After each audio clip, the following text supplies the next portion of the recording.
Ladies and gentlemen, can I just say from my end of things, apologies for the fact that there will be minimal eye contact with the audience. I left my glasses on an EasyJet flight, so I shall never see them again.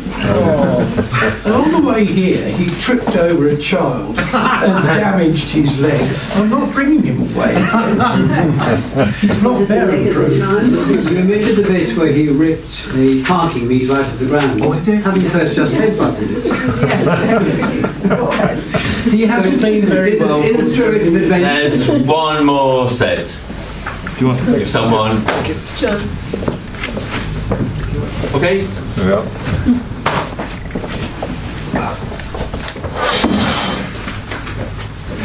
I'm sorry in a way that our jolly proceedings end with poems.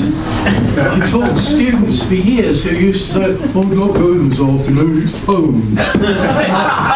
We shall try and make the poems as alive as possible for you, but the first thing I must do is introduce my dear friend and colleague Jeremy Lewis, who once upon a time was a student. I brung him up by hand, so I did.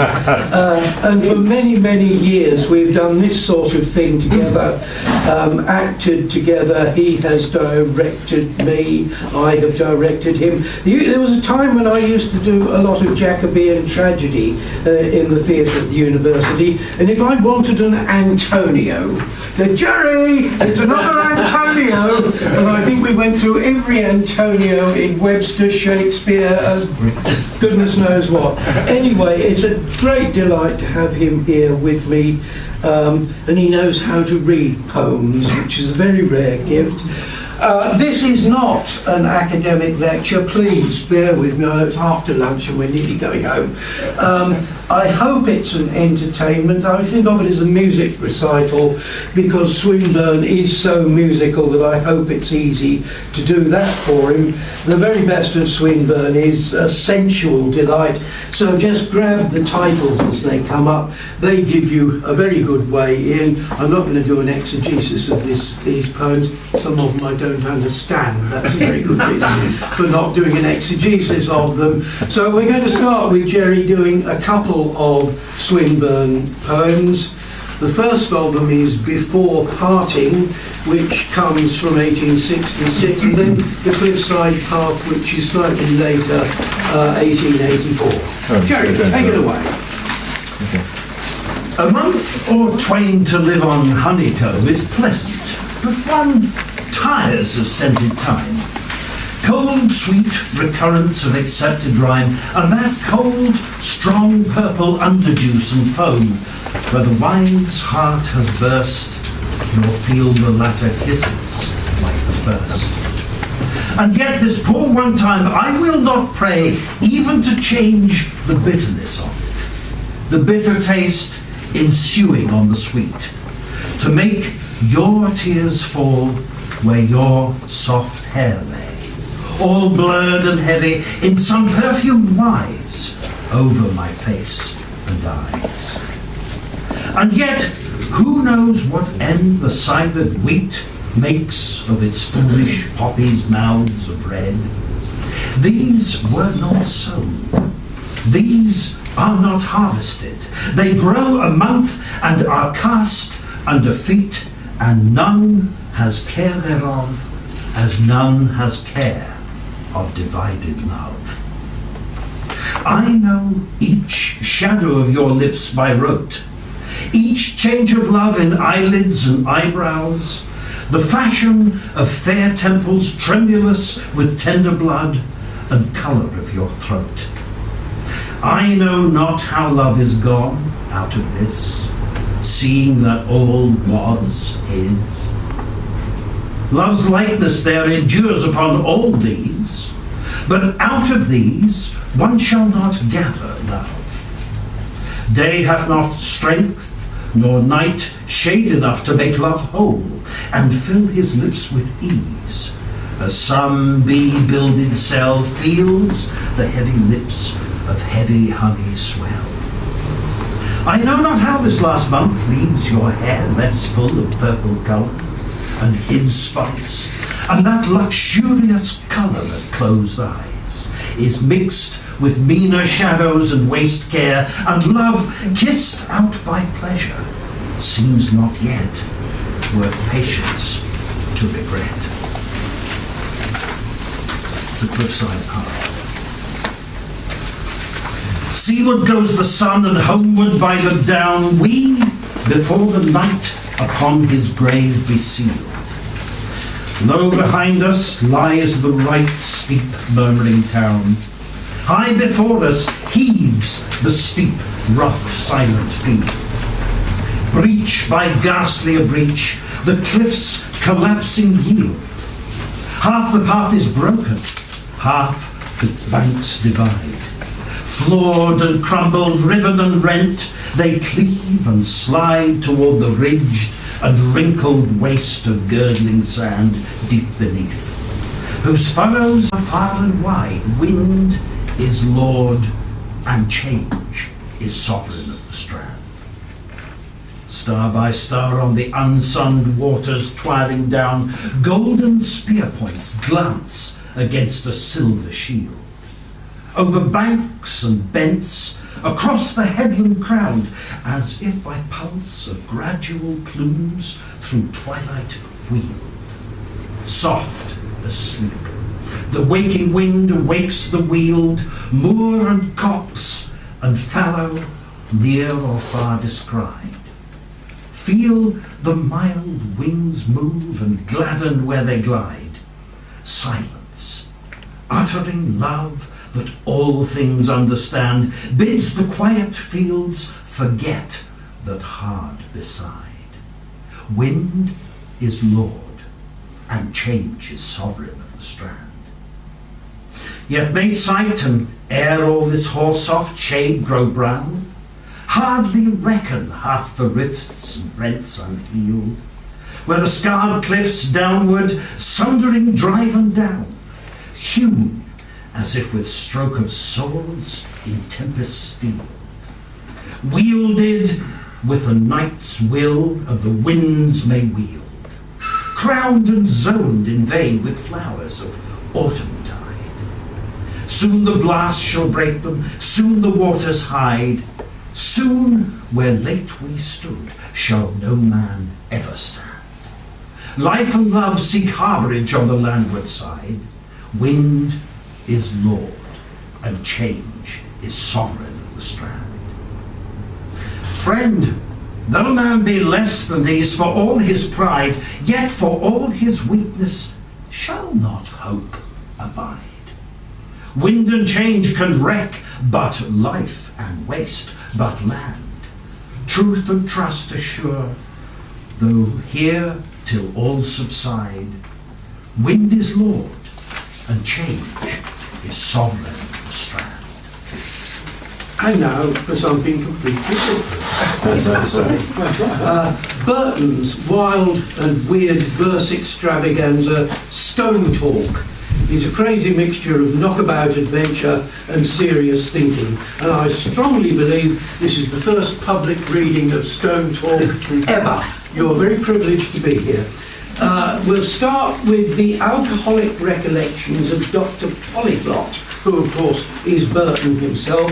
He's rather the worse for wear after dining out, and he gate crashes a party where he ogles a society beauty, but he's put to flight by the horrific sight of her ma, a grande dame to outdo them all. On his way home after he's been chased off from his lecherous escapade, he collapses and finds himself in the company of talking paving stones, as one does. They discuss philosophy, metaphysics, religion, imperialism, always with the stone having the best of it. Now the thing is miles, it goes on and on and on. It's horribly patchy and it's often no more than doggerel. But bits of it, both comic and serious, do strike home. Burton's fearless attacks on hypocrisy, for instance, and Western corruption are by no means unaccompanied or without a sting. So first of all, the bit where Burton has his vision at the society ball, and we'll go on from there. Jerry. Fast By the side of thing divine, in apparition grim I saw the middle-aged British mother-in-law. The pink silk hood her head was on did make a triste comparison, with blossomed brow and green-grey eyes, and cheeks bespread with vinous dyes, and mouth and nose, all in fine caricature of things divine. Full though the doppelganger's dress of Moir and Toole, in last distress, to decorate the massive charms displayed to manhood's shrinking arms. Large loomed her waist, spiked pinching stays, as manner wore in bygone days, and her feet were broader far than beauty's heel in Mullingar. Circular all from toe to head, ponderous of framework as if bred on streaky loins and juicy steak. And when she walked, she seemed to shake with elephantine tread the ground. A lot later in the poem, the Dr. Polyglot's fallen over. He's talking to the paving stone, and the stone lets fly with a diatribe against British imperialism in China, India, and against the white man in America. Thieves of the world that spoil wholesale and plunder on the largest scale, who so unblushed ye that you dare to all the globe your crime declare, boast of your drumbeat circling earth with sorry sound its martial mirth, boast that your bit of bunting brands so many scores of stolen strands, stains with its blood the Orient seas, and taints the Occidental breeze. Look at the unfortunate Chinese who lost their sicey and their teas because they showed some odium to Fancy's filthy opium. See India, once so happy, now in scale of nations sunk so low. That lovely land to which we're given the choicest blessings under heaven, till ravening Saxon like Simoon with fire and sword brought death and doom. Old, the red man in the west, how different his lot, how blessed, how happy in his wigwam home. By Saxons' poisonous pox and rum, now on a vile and ruined race.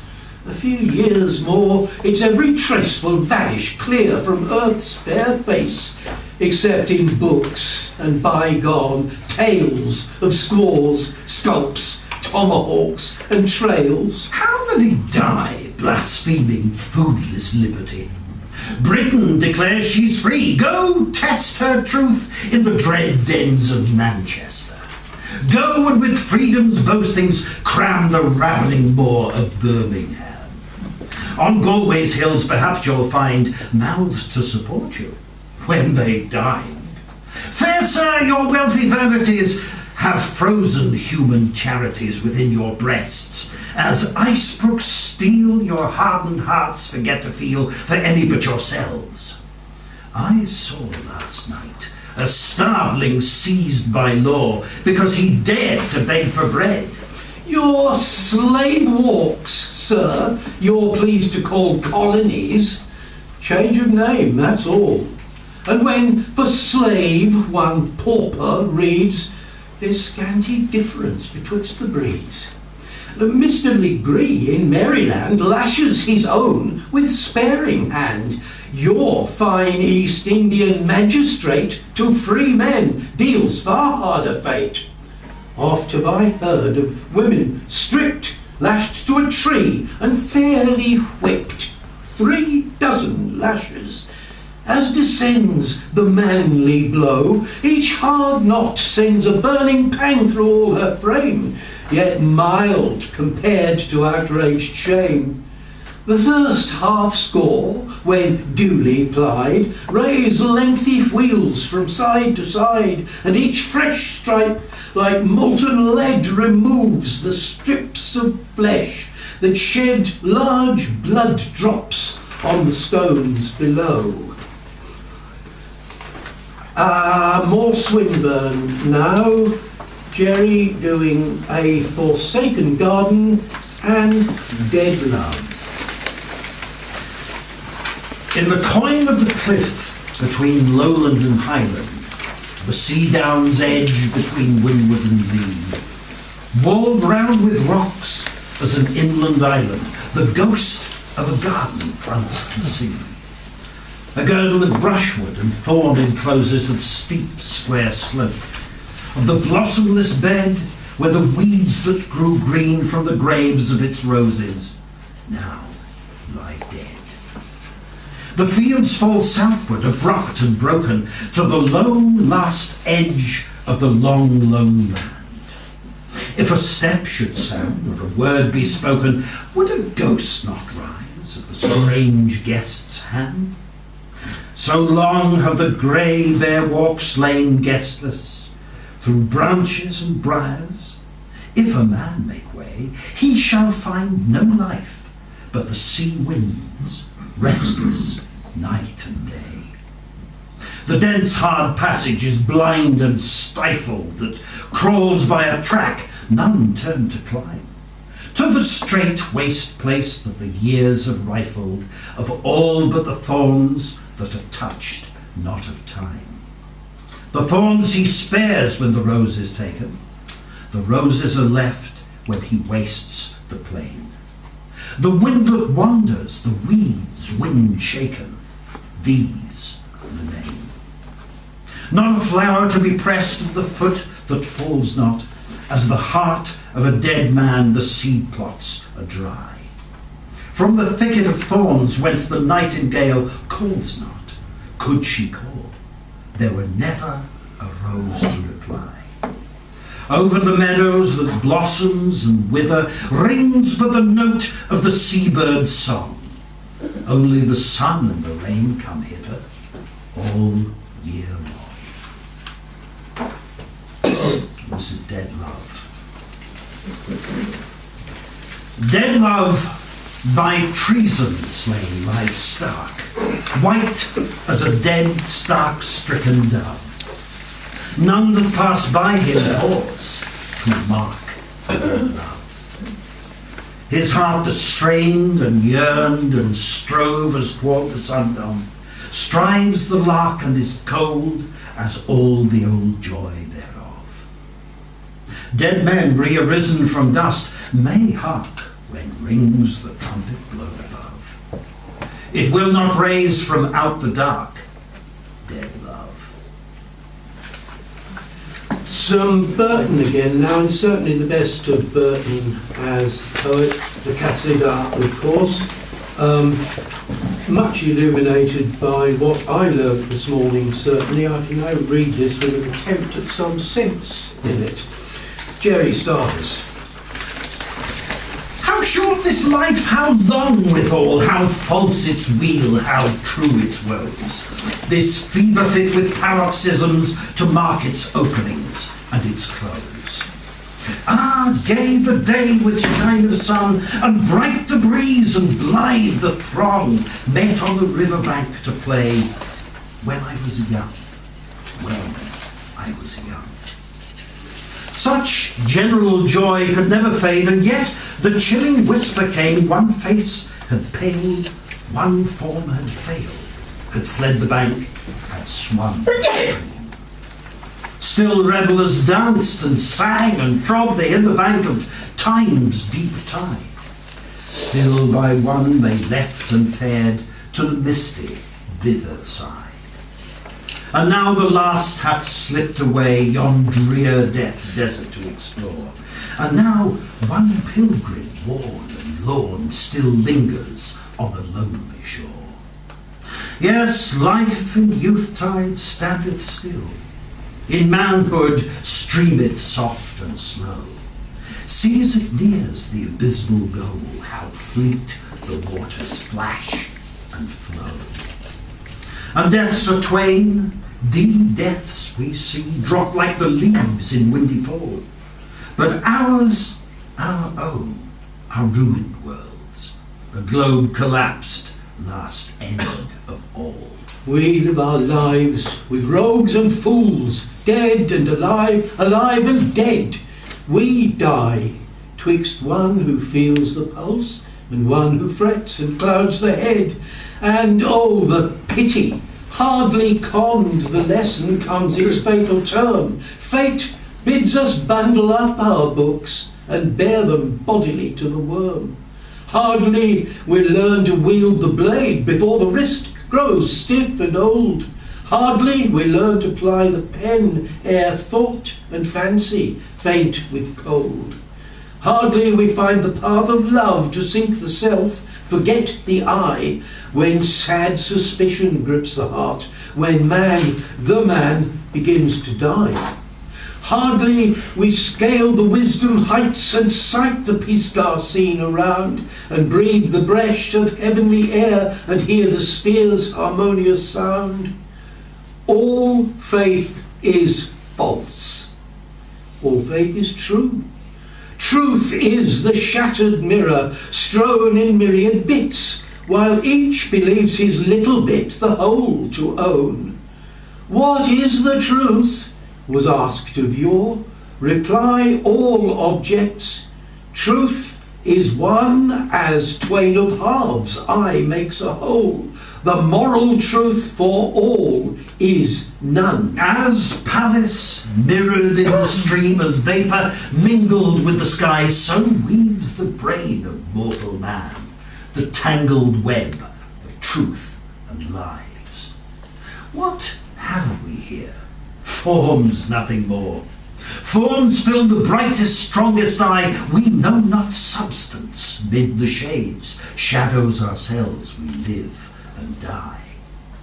Faith mountains move, I hear. I see the practice of the world and heed the foolish vaunt, the blatant boast that serves our vanity to feed. Faith stands unmoved, and why? Because man's silly fancies still remain, and will remain till wiser man the daydreams of his youth disdain. 'Tis blessed to believe, you say, the saying may be true enow, and it can add to life a light, only remains to show us how. E'en if I could, I would believe your tales and fables stale and trite, irksome as twice sung tune that tires the dulled ear of drowsy wight. With God's foreknowledge, man's free will, what monster growth of human brain, what powers of light shall ever pierce the puzzle dense with words inane? Vainly the heart on providence calls, such aid to seek were hardly wise. For man must own the pitiless law that sways the globe and sevenfold skies. True to thy nature, to thyself, fame and disfame, nor hope nor fear. Enough to thee the still small voice, aye, thundering in thine inner ear. From self-approval seek applause. What ken not man, thou kenst. Thou spurn every idol others raise. Before thine own ideal bow. Thus, as thou view the phantom forms which in the misty past were thine, to be again the thing thou wast, with honest pride thou mayest decline, and glancing down the range of years, fear not thy future self to see, resigned to life, to death resigned, as though the choice were naught to thee. In days to come, days slow to dawn, when wisdom deigns to dwell with men, these echoes of a voice long still haply shall wake responsive strain. When now thy way with brow serene, fear not the humble tale to tell, the whispers of the desert wind, the tinkling of the camel's bell. And this last one is a pure indulgence. Bear with me, I can't resist it. In discovering Swinburne, I discovered what an absolutely brilliant translator he is, apart from anything else. And he was passionately in love with the medieval French poet François Villon.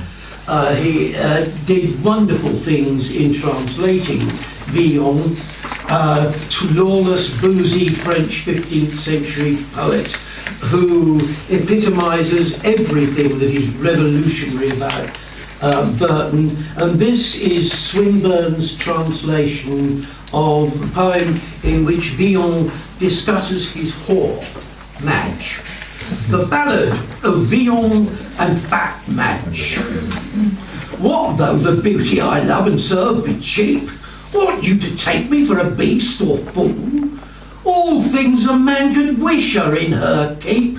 For her I turn swashbuckler in love's school. When folk drop in, I take my pot and stool and fall to drinking with no more ado. I fetch 'em bread, fruit, cheese and water too. I say all's right, so long as I'm well paid. Look in again when your flesh troubles you, inside this brothel where we drive our trade. But soon the devil's among us, flesh and fell. When penniless to bed comes Madge me whore, I loathe the very sight of her like hell. I snatch down girdle, surcoat, all she wore, and tell her these shall stand against her score. She grips her hips with both hands, cursing God, swearing by Jesus, body, bones and blood, that they shall not. Then I, no whit dismayed, cross her cracked nose with some stray shiver of wood inside this brothel where we drive our trade. When all's made up, she drops me a windy word, bloat like a beetle, puffed and poisonous, grins, thumps me pate and calls me Dicky Bird and cuffs me with a fist that's ponderous. We sleep like logs, being drunken both of us. Then, when we wake, her womb begins to stir. To save her seed, she gets me under her, wheezing and whining, flat as planks are laid, and thus she spoils me for a whoremonger inside this brothel where we drive our trade. Blow, hail, or freeze, I've bread here baked rent-free. Whoring's my trade, and my whore pleases me. Bad cat, bad rat, we're just the same if we that love filth. Filth follows us, you see. Honour flies from us as from her we flee. Inside this brothel where we drive our trade. I bequeath, likewise, to Fat Madge this little song to learn and study. Big God's head, she's a sweet fat fadge, devout and soft of flesh and ruddy. I love her with my soul and body, so doth she me, sweet dainty thing. If you fall in with such a lady, read this to her and give it her to sing. Very good.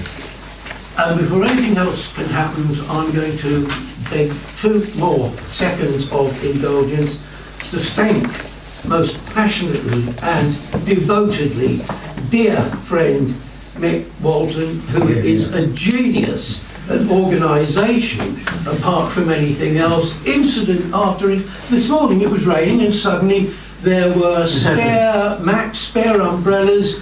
Jerry had a wound, a maul on his shin, as Chaucer says, and out of Mick's top pocket a heating pad. He is a wonderful man, a great friend. I owe him a huge amount, and I just want to say thank you.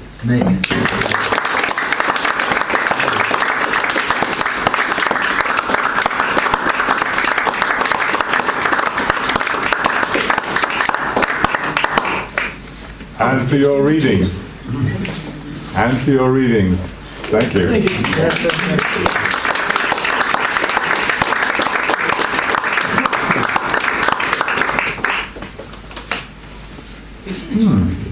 Oh dear. Yes.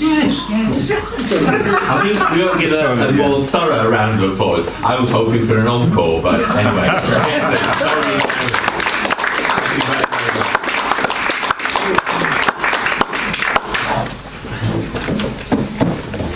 And it started to rain just as we finished. Okay, well, thank you very much, not only to Tony Jeremy, but also to all the speakers and all the other people, the other attendees who came along. I hope everybody's enjoyed today and learned as much from today as I have. I'd just like to say a couple of things. My personal thanks to Caroline, who was helping a lot in the organisation, and things wouldn't have happened as smoothly as they have done without her help.